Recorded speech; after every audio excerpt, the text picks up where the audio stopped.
Deadened Nerves is the debut full-length album from Torture's Lobby, and this is another band where we kind of have to take a step back and take stock of what exactly they're doing on this record.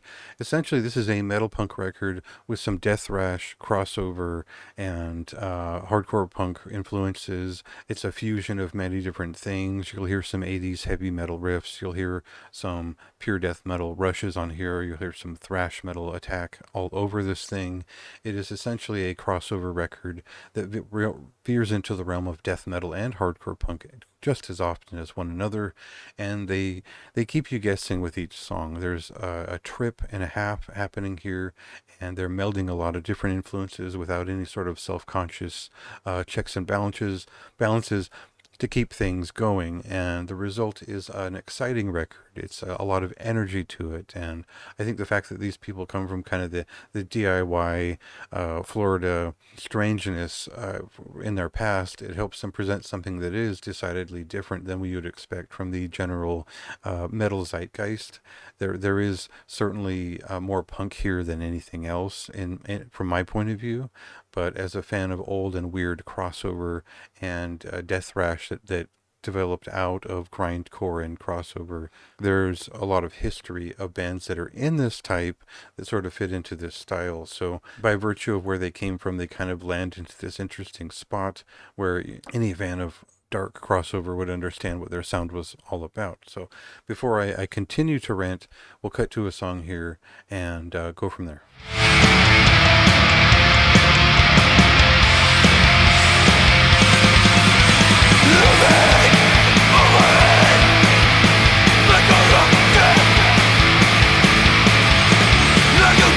So there was a sense of fun for bands like Dead Horse and Old Lady Drivers and even Dead Orchestra back in the day. And this is not really a fun record. It's a severe record that's reflecting the illness, the mania, and the violence of society today and the world today, and reflecting that back on the listener. And so that is a very modern hardcore punk thing to do, and it makes for a very dark record in terms of its lyrics and the way that it expresses itself.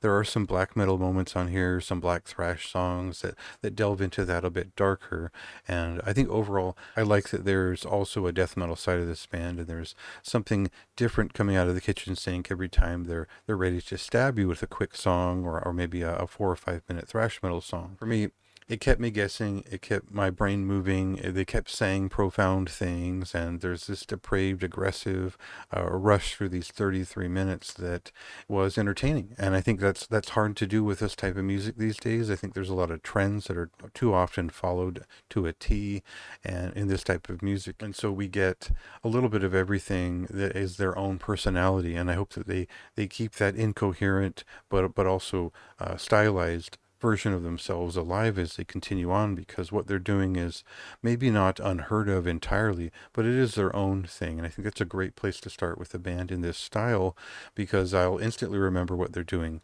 next time they come out with something else. So for me, that's a moderately high recommendation. I think that this will appeal to a very broad audience, but it won't necessarily feel substantial unless you're willing to put in the time and continue listening to it. Maybe check out the lyrics, maybe take a deeper look into the packaging of the album and see where that lands with you. Pretty high marks, and I would recommend this. Go ahead, check it out this Friday, May 17th, and go ahead and read my review for more of my thoughts.